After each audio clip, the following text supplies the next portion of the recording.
Madam President, on April 14th, 1945, a very young Robert Dole lay gravely wounded in the mud of war-torn Italian hillside.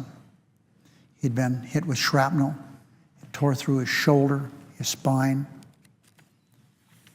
But 24 years later, after years spent rebuilding his body and building a political career, the future Senate Majority Leader gave his maiden speech on the Senate floor, his maiden speech. His first floor speech here in the United States Senate was about the challenges faced each day, even in this, the richest of nations, by people just like Robert Dole, people with disabilities. That's what he spoke about. He described the discrimination disabled Americans faced as, quote, maybe not exclusion from the front of the bus, but perhaps from even climbing aboard the bus. And for the next 27 years of his Senate career, including 11 years as Majority Leader, and throughout his years in the private sector, Bob Dole would remain a vocal advocate for Americans with disabilities. Since Senator Dole fought for passage of the Americans with Disabilities Act in 1990, barriers have lifted, helping people with disabilities in this country live the full and productive life that they want and deserve. There's no finer example of that extraordinary things that Americans can achieve in spite of their disabilities than Bob Dole's inspiring career. In my mind's eye, I can see Senator Dole on the Senate floor, standing straight and tall, slim and articulate, and as I indicated yesterday, always with something funny to say. But what people didn't notice, his one arm was inoperative.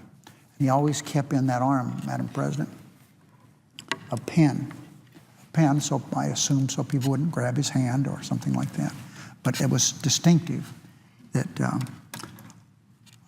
was distinctive Robert Dole. He was such a force here in the United States Senate.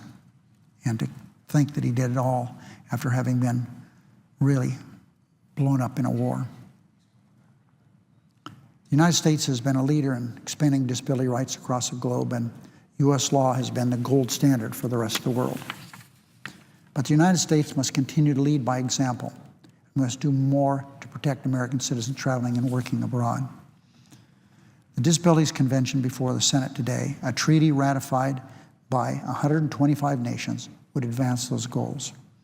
This convention would give us an opportunity to strengthen our leadership on disability rights around the world. And it's another step towards ensuring all people with a disability in any country are treated with dignity and given the right to achieve to their full potential.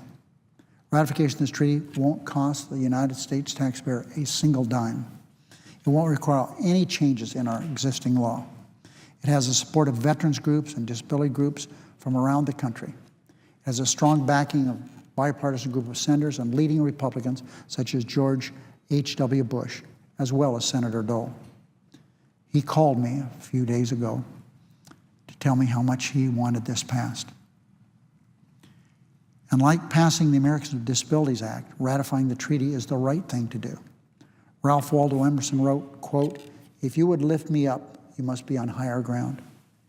If the United States wishes to be a global example of the huge strides people with disabilities can make when barriers to succeed are removed, we must take the high ground.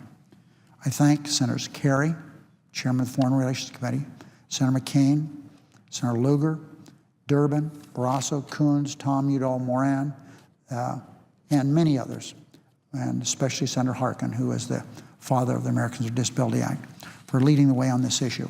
With their help, I hope we can quickly ratify this treaty.